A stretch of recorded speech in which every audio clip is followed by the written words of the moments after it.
Young men across the country taking a hard right turn. Those young men showed up in a big way. Democrats trying to win them back from the MAGA manosphere, testing a whole bunch of new strategies. We're here with the next mayor of New York City. This is me right here.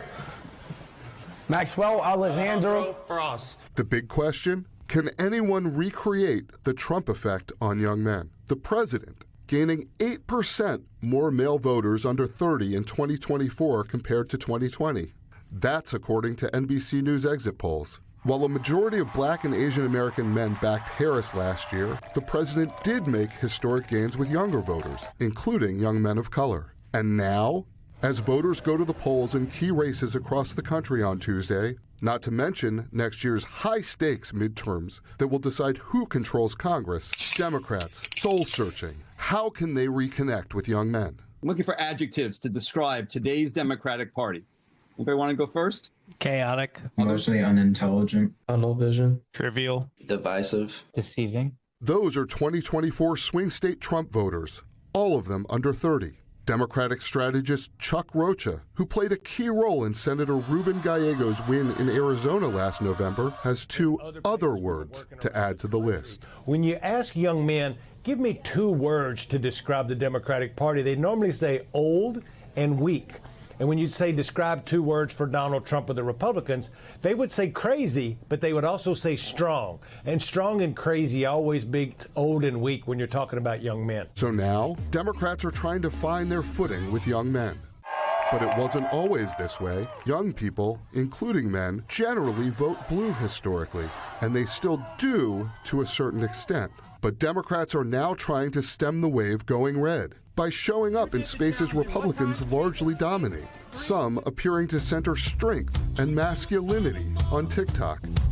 We took Trump to court to protect health care in our communities, and we won. Trying to walk the tightrope without alienating women and people of color, something some Republican influencers have been criticized for. Other Democrats showing up on live video game streams. Welcome to Fortnite Friday, Governor. Hey, it's good to be with you. Or starting their own podcast with popular young influencers as their guests. Griffin, welcome to the podcast. Thanks for having me. Sorry. The results so far? Mixed.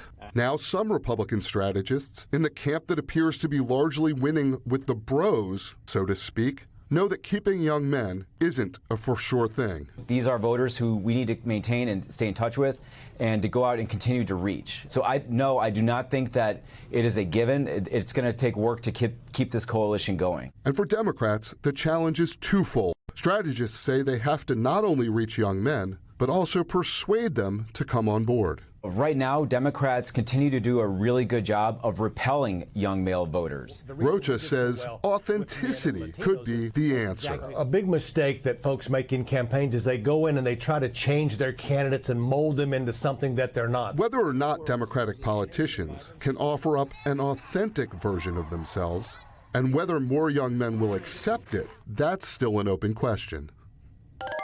And senior national political reporter John Allen joins us now with more. John, it's always so fascinating to me to hear analysis after an election because we learn so much about how voters feel based on how they vote. We also learn a lot about who doesn't participate, particularly in non-presidential election years. What are party leaders hoping to learn as it relates to young men tomorrow? It's an age-old question, Ellison. How do you keep the attention of young men? Teachers have been wondering that for many, many years. But I think what we're going to see, at least a little bit, some of the hints of tomorrow night in the elections is whether the young men who showed up for Donald Trump in droves last time are as motivated to show up for Republican candidates not named Trump. We'll get a taste of that certainly in the statewide election in New Jersey and in the statewide election in Virginia. And when I talk to political operatives, they'll be looking to see just exactly what those young folks do, not just on the Democratic versus Republican axis, but also whether they're showing up at all. Really interesting stuff. John Allen, thank you so much. We really appreciate it.